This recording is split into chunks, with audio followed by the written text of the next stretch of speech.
Sikh temples are known as gurdwaras, and this is both a place for worship, but also a place to gather in a community and to enjoy what's called the langar, which is a ritual meal. Importantly, all Sikhs eat together. Like Buddhists and Jains, Sikhs reject the caste system, and they believe that all people are equal in the eyes of God, are spiritually the same. In practical terms, caste does play some role in the lives of Sikhs, but religiously everyone is equal.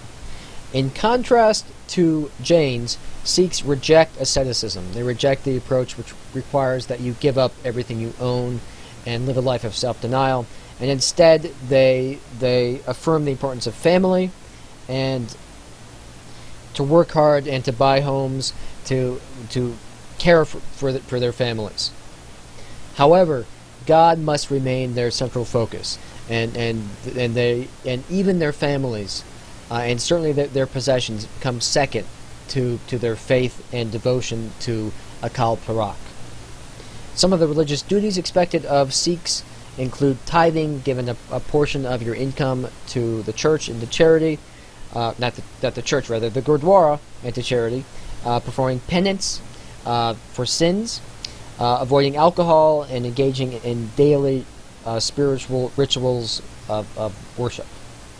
This is an image of Sikhs wearing their turbans in a religious festival. In terms of history, the Sikhs ruled the Punjab from 1809 to 1849. They managed to fight off the British longer than other parts of India, and so they had a brief period of independence after the Muslims were driven out, and before the British finally defeated them in 1849.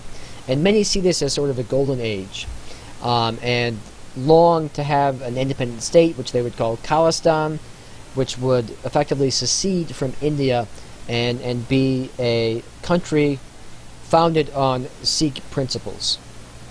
This, of course, is highly unlikely because India does not want to give up its territory, but this desire has led to some conflict. Back in the mid-1980s, Sikhs were forming a separatist group and accumulating weapons in the Golden Temple.